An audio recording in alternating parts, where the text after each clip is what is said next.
네, 안녕하십니까. 세상읽기의 심리학자 김태형입니다. 예, 한국진보연대 주재준입니다. 네, 반갑습니다. 이 갑자기 지금 정부 여당 또는 윤석열 정권에서 주택 종부세 폐지, 뭐 상속세 완화를 추진한다는 얘기가 들려오거든요.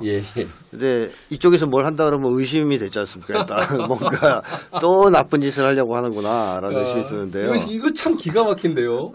작년에 상속세하고 법인세, 종부세, 부자감세 추진해가지고 56조 무려 세수가 부족했어요. 그렇죠. 뭐 일빈 완화를 한 거죠, 많이. 많이 완화를 했고, 그리고 올해 상반기까지 총선 전까지 총선 4월 11일 날 발표한 거에 따르면 관리 재정 수지도 86조 정도가 마이너스 됐거든요. 마이너스죠.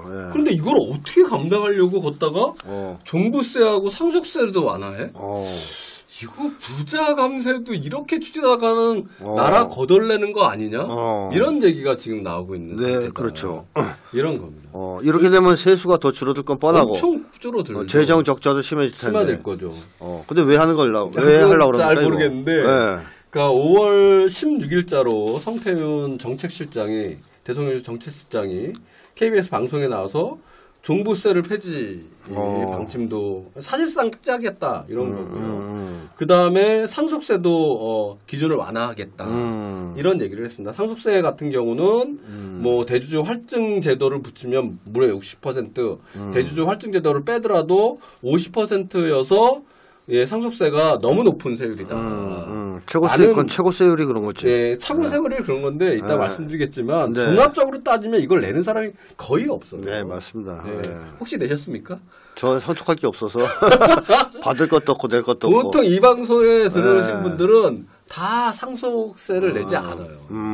보통 피상속인으로의 4.5% 정도만 내요. 그러니까 극히 부자들만 내요. 극히 부자들만 내는 것인데 이것이 상속세율이 과도하다. 그러면서 이제 폐지하려고 하는데 부자들을 너무 사랑하는 것 같아요. 그리고 종합부동산세도 사실은 이거는 저는 이제 민주당에도 잘못이 있다고 봅니다. 딱 끝나고 나서 일가구 종부세 폐지 논의 시작해야 된다라고 하는 게 사실 민주당 발의였거든요.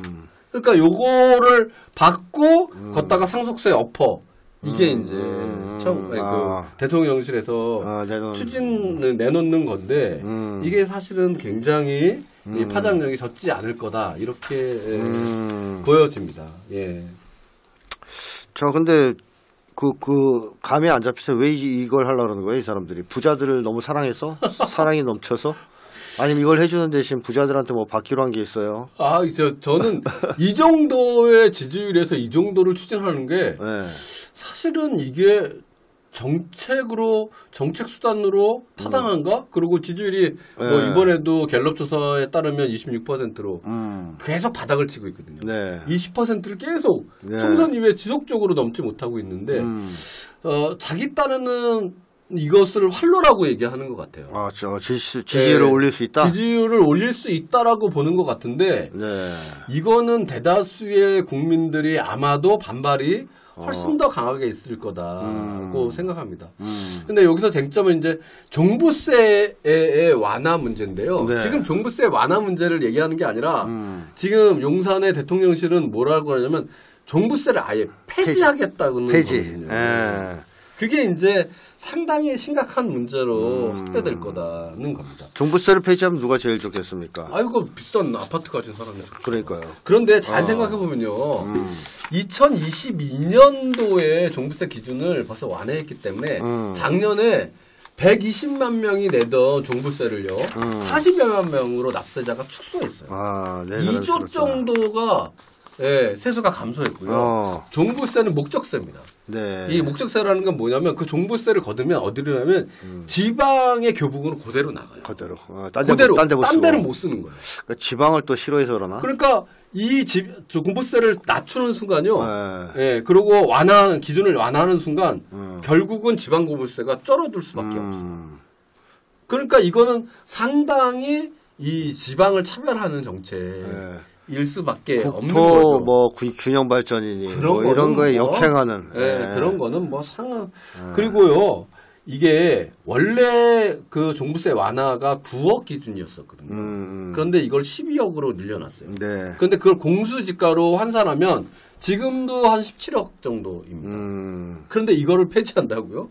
그런데 민주당도 너무 황당한 게 민주당이 사실은 뭐 이거 1인 가구의 종부세는 네. 폐지해야 된다 이런 얘기로부터 이제 네. 민주당의 뭐 고민정 의원 등등이 얘기하면서 이렇게 쟁점화 됐는데요. 네네. 계산해 보니까 종부세요. 하위 50%를 따지잖아요. 네. 그러면 연에 37만 원뿐이 안 됩니다. 연에 1년에 1년에 20%를 따지잖아요. 17만 3천 원. 하위 10%는 5만 1천 원 됩니다. 5만 1천 원 내요. 사실은 이 종부세 기준이 완화되면서 1인 가구의 종부세는요 20억 가더라도 결과적으로 5만 1천 원에나 17만 3천 원 요 왔다 갔다 하는 아니 집값이 6억 하던 아파트가 12억으로 되고 20억 가까이 되는데 요 정도의 세금이 부담스러워서 이 종부세를 폐지한다? 종부세 이거는 진짜 말도 안 되는 소리다. 말도 안 되는 얘기다. 결국 이거는 이 집 가진 사람들에게 뭐 호의를 사겠다. 선신성으로 해주겠다 이런 건데요. 그런 거라고 봐야 되겠죠. 이런 건데요. 여기에 호응하는 것은 결과적으로 강남 3구, 용산 정도일지 않을까. 그 외에는 종부세 내는 거의가 없습니다. 물론 1인 뭐 상가구 뭐 다주택 가구는 당연히 내겠죠. 그리고 내야 합니다. 그게 조세 정의예요. 그렇죠. 이익이 있는 곳에 조세를 하는 것이 조세 정의 아닙니까? 그렇습니다. 그런데 당연히 그런 데는 내야죠. 그런데 이것을 역행하는 방식으로 종부세를 폐지한다. 상속세도 아까서 말씀드렸듯이 피상속인 중 4.5%뿐이 안 돼요. 이건 극히 일부가 내는 세금이거든요. 그렇게 해서 세금을 걷어들여야죠. 그게 조세 정의 아니겠습니까? 부자들을 챙겨준다. 그래서 자기들 측근이 다 부자들일 거 아닙니까? 그러니까 자기 측근들한테 한 번씩 져주려고 하는 행위는 아닐지. 뭐 그럼 왜냐하면 제일 이익 보는 게 다주택자라든가 뭐 이런 데 아니겠습니까? 여기 이제 중과표도 나왔는데요. 이게 이제 통계청에서 발표한 자료인데요. 이 자료에 보면 이게 과세 인원 줄은 거 나왔고요. 그다음에 이제 중과라고 하는 것은 20억 이상까지 사람들, 다주택자들. 20억 이상. 가진 사람들 보면 중과 사율도 엄청나게 이게 이제 조원이거든요. 그러니까 1조 8,900억 정도 됐었는데 이게 뭐 얼마예요 이게? 0.09조면 얼마예요? 900억 정도 되는 거예요. 900억 정도로 줄은 거예요.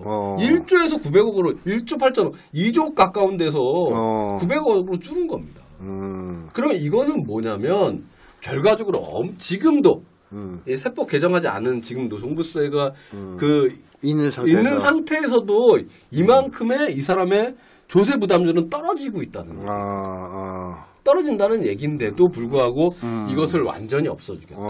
그럼 날개를 달아주는 거죠. 그렇죠. 이런 사람들 이렇게 되는 순간 또 어떻게 되냐면 집을 더 사도 되겠다. 이제 투기를 할 수 있겠다. 투기.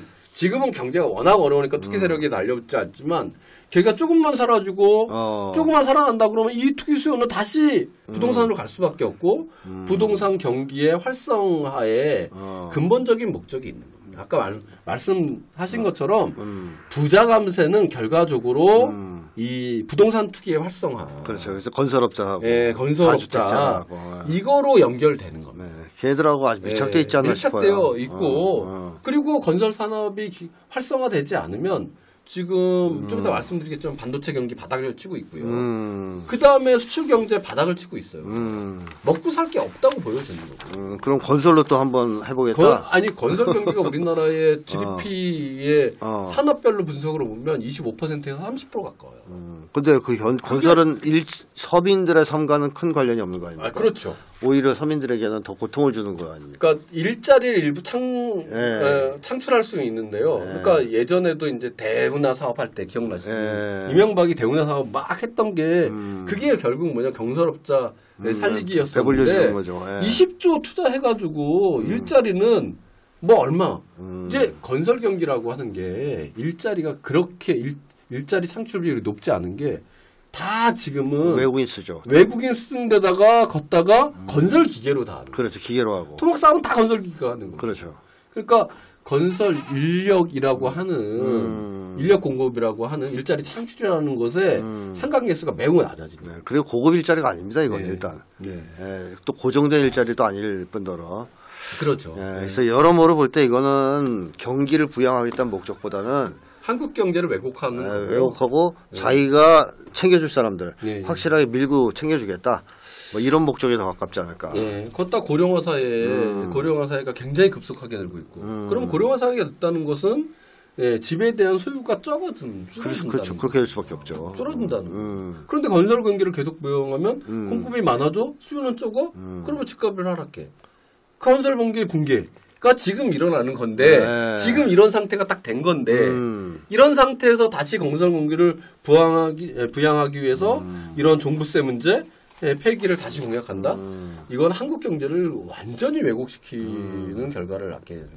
건설 쪽으로부터 시작해서 지금 경제 위기가 발발할 가능성이 있지 않습니까? 그런 거는 굉장히 제가 그거를 여러 차례 그걸 막기 위해서 이런 짓을 하는 것이 그렇죠. 그런 측면도 있습니다. 종부세는 문제는 상속세 하는 문제는 약간 다를 수 있지만 종부세 문제는 매우 영향을 미칠 수 있다. 위험하니까. 왜냐하면 제가 지난번에 거짓말 3가지, 새빨간 거짓말 막 해서 통계 조작했다고 말씀드렸지 않습니까? 그러면서 이제 건설 위기, PF 부실 채권의 위기 상황이 째깍째깍 돌아오고 있다 이런 얘기를 했는데 이것을 길게 늘리기 위한 막기 위해서 어떤 실제 정책일 수 있다 이렇게 결국 딱 보면 의도가 나쁘다. 얘네들이 뭘 하려고 그러면 의도가 나쁘다. 의도를 봐야 됩니다. 아주 왜 그런지를 음흉하고 불순한 의도를 갖고 있다. 이런 걸 봐야 된다 이런 말씀을 드리겠습니다. 자, 이걸 이제 못하게 막으면 좋겠는데 어쩔지 모르겠고 지금 현재 한국 경제를 봤을 때 고령은 취업이 늘고 있고 청년은 실업이 늘고 있다. 이런 얘기가 나오는데요. 이게 이제 5월 통계 자료에 화면에 띄어질 텐데요. 취업자 수, 실업자 수 증가함인데요. 이 5월 고용 동향을 보면요. 전년 동월 대비 고용은 8만 명이 증가했습니다. 그런데 이 8만 명은 이게 최대폭으로 3년 3개월 만에 최대폭으로 가장 낮은 보통 한 40만 개에서 50만 개 정도가 계속 만들어지거든요. 그리고 시장에 기간제 노동자 이런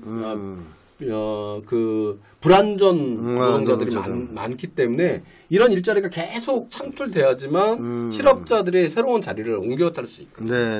그런데 여기서 이제 실업자만큼 그리고 취업 준비생만큼 이제 고용, 그러니까 일자리가 늘어나지 않는 모양새인 거죠. 그러니까 8만 명 증가라고 하는 게 거의 정체 상황이다. 택도 없이 못 따라가고 있는데 그러니까 경기 침체 상황이다 이렇게 봐야 되겠고 취업자는 일부 늘은 것에서도 고령 취업자들이 많다는 거예요. 여기 하단에 보면 여기 40대 보면 무려 11.4%가 실업자네요. 실업자가 확대됐어요. 실업이. 한참 일해야 될 40대는 오히려 취업이 줄고. 20대 20대는 더 하고. 20대는 더 하고. 거의 20대는 더 하고. 7.3. 그런데 60대 이상을 보세요. 엄청 늘었죠. 그러니까 고용률이 증가한 것도 여기에서 느는 거예요. 여기서 노인들. 그러면 노인들 일자리가 어떤 일자리일까요? 노인들 일자리. 그래서 우리 동네 앞에 맨날 이거 들고 서 있나? 할아버지들이? 그러니까 고용이 너무 심각하니까 그런 걸로 창출하는 겁니다. 아침마다 있잖아요. 횡단보도에 필요 없는데. 공공근로. 사람이 필요 없는데 할아버지들이 이걸 들고 서 있더라고. 공공근로. 이런 일자리 많이 만들었다. 이런 일자리, 공공근로도 있지만 공공근로보다 훨씬 더 안 좋은 일자리들이 많이 생기는 거죠. 예전에 50대, 60대가 하는 역할들을 다 노령 취업자들. 그 대신 임금이 싸겠죠. 단기간에 사용했다가 잘라버리고. 해고에 조건조차 다 만들지 않아도 되니까요. 이런 식으로 늘고 있다는 것은 뭐냐면 좋은 일자리. 우리나라의 좋은 일자리는 보통 제조업이거든요. 제조업 일자리, 반도체, 그다음 자동차, 1차, 2차, 3차 밴드 이런 데가 다 좋은 일자리거든요. 거기서는 취업이 늘지 않고. 거기서는 취업이 확대되지 않아요. 그러니까 자동차 같은 경우는 자동차가 내연기관보다 전기차의 수요가 늘어나고 있잖아요. 확실히 늘어나고 있으니까 이게 그러니까 부품 생산이 줍니다. 네, 전기차가. 네. 거의 10분의 1로 줄거든요. 그럼 하청업자의 일이 줄어요. 그렇죠. 그러면 하청업자의 일이 줄면 제조업이 결과적으로 일자리 창출에 미치는 영향을 매우 줄인다는 겁니다. 그러면 새로운 활로를 찾기 위해서 제조업의 활로를 찾아야 되는데 그게 이제 반도체 같은 경우. 그런데 반도체가 지금 굉장히 어려워지고 있잖아요. 아, 네. 예, 그렇죠. 어려워지고 있는 상황에서 지금 이런 일이 벌어지고 있는 거다. 이제 이게 고질적인, 이게 일시적인 현상이 아니라 고질적인. 예, 제조업의 일자리가 줄어드는 과정에서 생겨나는 불가피한 현상이다라고 네. 봐야지만 이것이 네. 올바르게 읽혀지는 거고, 그러면 제조업 일자리를 어떻게 창출시킬 건가, 이런 문제가 굉장히 근본적으로 고민해야 되는데, 네. 제조업 일자리를 만들려면 두 가지를 해야 돼요. 노동 생산성을 높여야 합니다. 노동 생산성을 높이려면 노동의 총량을 높여야 되고요. 두 번째 효율화를 높여야 돼요. 효율성. 효율성 높이려면 뭐 해야 됩니까? 연구개발을 해야 돼요. 네, 그렇죠. 연구개발 어떻게 했어요 지금? 삭감했죠. 네. 그러니까 이 제조업 일자리는 예, 근본적으로 줄어들 수밖에 없어요. 이렇게. 예. 그래서 부동산을 하겠다는 건데 윤석열이는. 예. 자, 근데 이 노인들의 일자리가 되는 건 결코 좋은 일이라고 보기는 어려울 것 같아요. 왜냐하면 맞습니다.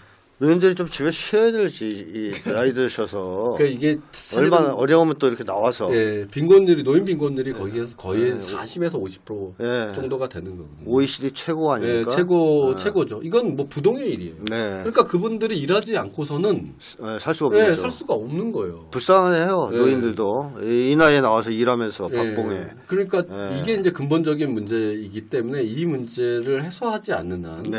근본적인 대안을 마련하지 않는 한 한국 사회는 굉장히 미래는 어두울 수밖에 맞습니다. 이제 늙어도 뭐 편안한 노후 따위는 없다.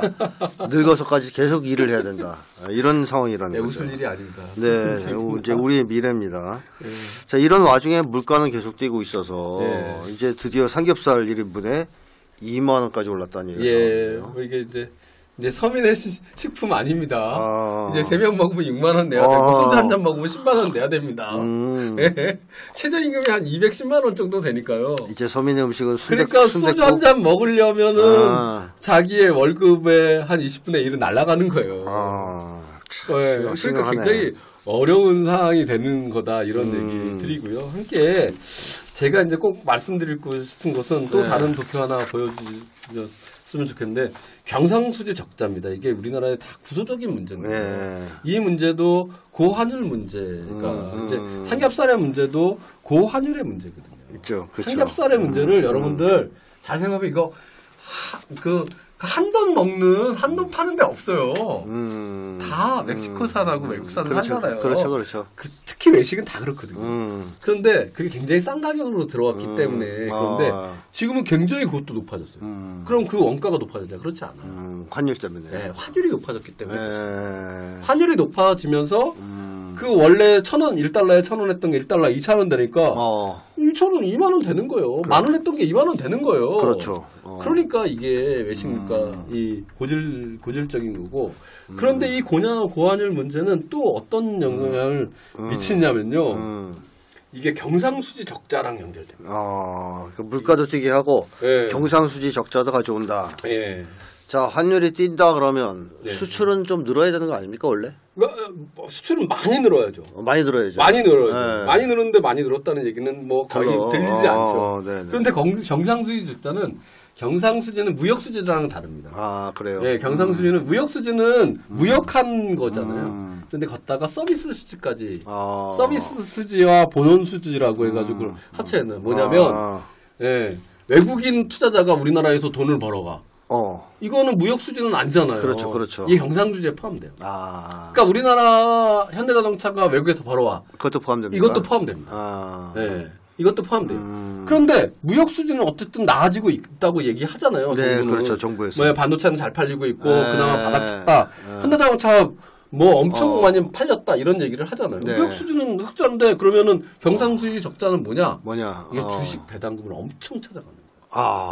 외국 사람. 엄청 찾아가요. 우리나라는 현대자동차, 삼성전자, 예를 들어서 국민은행 다 우리나라 게 아니잖아요. 그렇죠. 거의 외국 거라고 봐도. 자본이잖아요. 맞습니다. 4월이 되면 그 배당하게 되거든요. 주식 공개되고 배당하게 되거든요.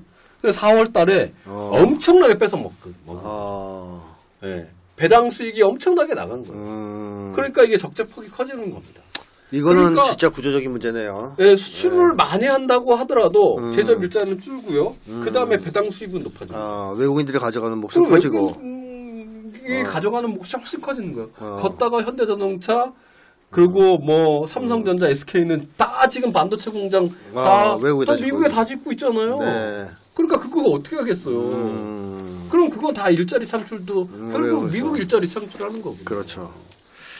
이런 게 굉장히 근본적인 문제가 되다 보니까 이 중산층의 적자 가구가 확대되는 걸로 나타나는 거다. 한마디로 중산층이 붕괴하고 있다. 네, 이미 붕괴됐다는 얘기도 있던데. 네, 이게 이제 사실은 그 소득 하위 1분이죠. 하득은 작년에 벌써 마이너스를 찍었어요. 마이너스 54만 원이 됐습니다.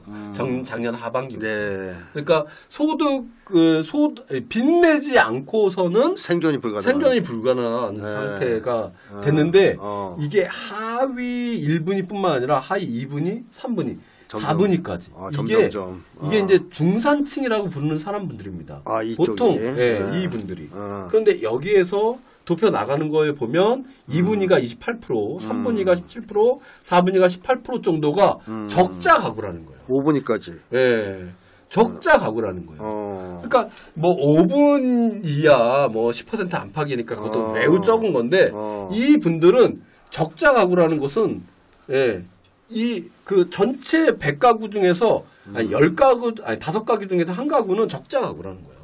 그러니까 적자 이 4분위까지가 우리 전체로 치면 몇 퍼센트 정도 됩니까? 전체에서요? 네, 전체로 따지면은 돈으로 저거로 따지면 한 90% 이상이 됩니다. 인구 비중에서. 인구 비중으로 90%도 넘을 겁니다. 아마. 아니 그러면 이 90%가 적자라는 겁니까? 적자 가구가 그 90%가 전체가 아니지만 그 90% 중에서 이 분위 중에서의 20%에서 30% 정도가 되니까 그 전체는 아니죠. 그 전체는 아니죠. 전체는 아니고. 네, 전체는 아니지만 그 분위 중에 5가구 중에서 한 가구는 벌써 적자 가구로 들어섰다는 거예요. 그런데 이 중산층은 적자 가구일 리가 없거든요. 그래서 그렇지는 않아요. 그럴 수가 없거든요. 소득이 자기 쓰는 돈보다 지출보다 많기 때문에 중산층에 가는 거거든요. 그렇죠. 여유분이 있어야지만 투자도 하고 저축도 외식도 하고 뭐 조금 여유가 생기면은 뭐 가전제품도 사고 놀러도 가고 이런 건데 적자 가구는 뭐예요? 그런 걸 아무것도 안 한다는 못하지. 그럼 내수가 붕괴된다는 뜻입니다. 네, 이런 뜻이에요. 그러니까 이거는 사실은 굉장히 근본적인 위치가 있다. 우리가 뭐 하위계층의 이 적자 이런 문제는 굉장히 오래 지속됐거든요. 그리고 IMF 때는 굉장히 심각해요. 그래서 지금 가계부채 문제도 심각한 거고. 그런데 중산층의 적자 문제는 이거는 굉장히 근본적인 문제에 봉착했다 이렇게 쉽게 얘기하면 한국 경제의 구조적인 모순 같은 것이 한계점에 도달했다. 해결하기 어려운 이렇게 봐야 된다는 거고요. 이렇게 되다 보면 결국 그 반도체 문제 이런 데 기착될 수밖에 없는 것 같은데요. 그러니까 한국이 어떻게 보면 여기 의존을 엄청 했어요. 한국 경제가 삼성에 의존한다는 얘기는 곧 반도체에 올인했다는 얘기가 되는 건데 이게 앞으로 이게 계속 이렇게 갈 수 없다는 거 아닙니까? 근본적으로 좀 살펴보면 한국은 수출 주도형 경제 성장 모델이었거든요. 그러니까 60년대, 70년대 그 농민들을 이제 저국가 정책을 통해서 수탈을 했고 그분들이 이제 농촌에서 할 수 없으니까 도시로에서 저임금 체계를 했습니다. 그래서 이 저임금 체계를 바탕으로 수출 주도형 성장을 우리가 70년대, 80년대, 90년대 지금까지 선정했고 그 모델이 한마디로 얘기하면 반도체 팔아서 싼 농산물 수입하면 된다라고 하는 논리로 지금까지 이어왔어요. 저임금 체계예요.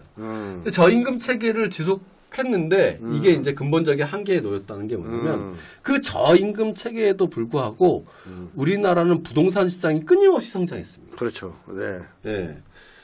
그러니까 어떻게 했냐면 저임금, 그러니까 우리들의 부모님 세대, 우리들의 형님, 작은아버님 세대들은 다 도시로 올라왔어요, 시골에서. 그런데 열심히 일하면 집을 한 채를 살 수 있었어요. 그렇죠. 그랬죠. 집을 한 채를 사면 자기 노후가 여기서 여기가 사회복지제도였어요. 그럼 자기가 나이도 먹어서 집 한 채 있으면 임대 사업해가지고 네. 내가 죽을 때까지 먹고 살 수 있어요. 사회복지 체제. 개인별. 그렇죠. 네. 저임금 체계가 결국은 저 복지 체제를 만들었거든요. 그렇잖아요. 주택에 대한 저 복지 체제를 만들었는데 이것의 활로가 부동산 정책이에요. 그런데 그래서 결과적으로 우리나라의 전체의 자산 중에서요 70%가 모두 다 주택으로 구성되어 있어요. 맞습니다. 그렇죠.